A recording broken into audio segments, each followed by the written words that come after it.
alam ko yung mga Kilala. kilala nila. Pero Terence, ano mga natutunan mo dun sa mga, sabi mo, lesson learned? That's Una-una ko natutunan, kailangan mas maging makontento tayo sa kung ano yung meron tayo. Yung maliliit na bagay sa buhay natin, pwede tayong pasahin. So, dapat mas ma-appreciate natin. Oh, so may pang simple living, ganun, di ba? Simple living, basta masaya, wala kang niloloko or wala kang ibang tao na inaagrabyado, yun ang pinaka-importante sa lahat. Actually, gano'n naman yung life ko, gano'n naman yung personality ko. Na nagkaroon lang talaga ng tao sa life ko na nag-drag sa akin, sa life ko, sa hindi maganda. So, may So, mga regret mo ba siya sa nag-decision? yes, may mga regret ako. Dapat hindi ako ganun ka nagtitiwala sa tao. Was there ever a time na pumasok yung fame sa kulong? Oo naman. May time talaga na akala ko yung parang sobrang sikat ko, lahat. Kasi ang aga ko rin na sumikat sa PBA. So parang mag-21, 22, simula na ako tumagal sa PBA. Yung mga times na parang, ang sarap na sikat. Alam mo yung lahat ng tao parang, Yung first. gusto na kasama ka or connected or take advantage. Yes. Tapos naman yung mga problem na ang dami nang nangyari. Lahat actually sila nawala. So, Sino nag-remind sa'yo to keep yourself humble? pinaka nag-remind sa akin yung situation ko sa life. Tumaan ka ng depression or anxiety? Oo naman. Dala ng mga pinagdaanan ko.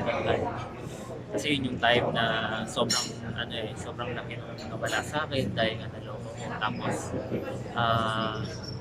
nagkataon pa na-injured pa ako, so sabay-sabay. So, sobrang lala ng anxiety na pinagdaanan ko. Pero nilagay ko lang sa mind ko na as long as gumagawa ka ng mabuti or ng tama, eventually magiging okay din yan lahat. Kahit na baby steps yan, basta mabuti lang na mabuti, try mo lang na mag-survive sa paggawa ng tama. Eventually yung end doon, magiging okay, magiging mabuti. Ngayon, okay na ka rin. Yes, okay ako. Wala man akong masyadong maraming endorsement or wala man ako sa limelight. Hindi man ako ganun sikat. Hindi man ako ganun katulad dati sa PBA. Pero kung sa pinanggalingan ko dati sa mga problems, sobrang layo na, sobrang laki na lampas na.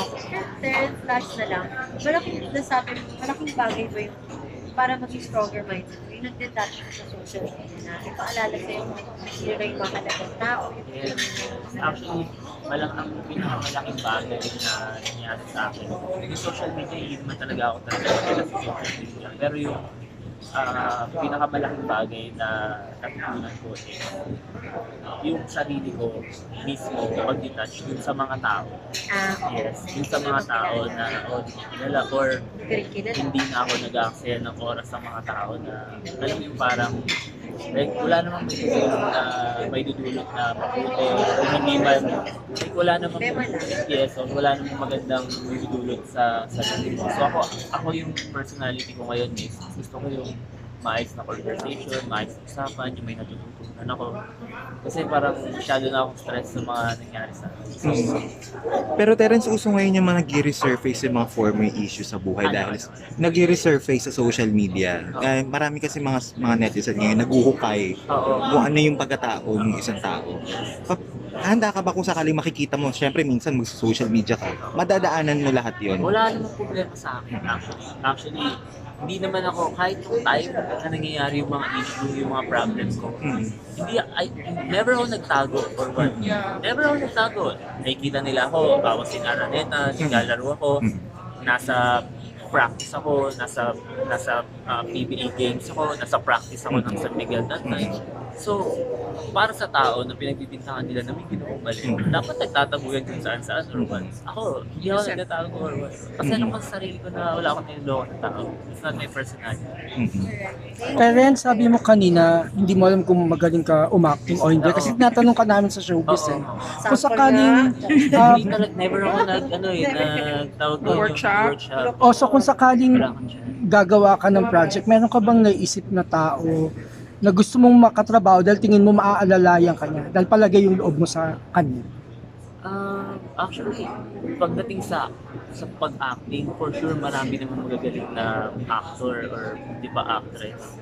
And ako yung doon sa field nila, sila yung mga magagaling talaga and the best doon. Siyempre, for sure, willing ako matuto sa kanila. Pero yun nga lang, parang alam mo yun, sobrang na-imagine ko parang wala yata akong chance talaga. Kasi Malay mo, Malay ang mo. late na eh, masyado na matanda na ako. Paolo or what, Filipino, di ba? late na yun. Pero wala kayong palagay yung loob mo. Kasi di ba may mga gano'n na pagtingin mo pa lang, ay feeling ko okay kami nito.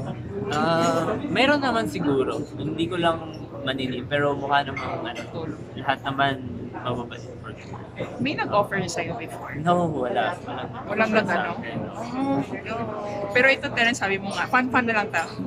Fun talaga. Sabi mo nga, open ka na for dating. Ano na yung mga na-imagine mo na next relationship? Actually ngayon, open lang ako for dating pero hindi ako yung hinahanap ko. No. More on talaga nakapokus ako ngayon sa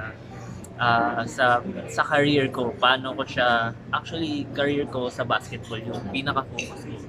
Paano ako makakabalik dun sa dating ako or mas magaling na ako when it comes to basketball.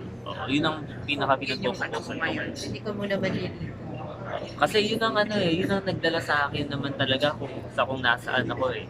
'Di ba? Yun yung bigay ni God sa akin na talent eh. So, kailangan alagaan siya. Tsaka mas pag-focusan ko paano makabalik. So kung dumating, pero hindi ka actively looking Oh, for hindi, the one. hindi ako naghahanap.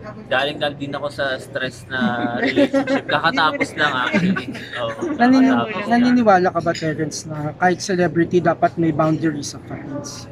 Kahit celebrity. Oo, may like ikaw, boundaries sa celebrity fans. ka in your own way, pero naniniwala ka na dapat may boundary pa din pagdating sa mga fans. Kasi di ba yung iba nagpapa-picture habang nasa mall or private time nyo. For me, ako sa akin depende kasi sa personality ng tao or ng celebrity. Ako, para sa akin, as long as maayos yung approach mo, kahit saan, no problem with it. As long as maayos yung approach. Pero kung kahit na ano pa yan, or kung nasaan tayo, pero mali yung approach, talagang dapat may boundary sa mga ganun tao. Komportable ka din sa mga LGBT na fans. Oo naman, lahat. Marami akong naging kaibigan din ng mga LGBT, mabubuting tao yan sila, mababait na tao yan. Mababait. Thank you. Salamat. Terence, thank you and more power.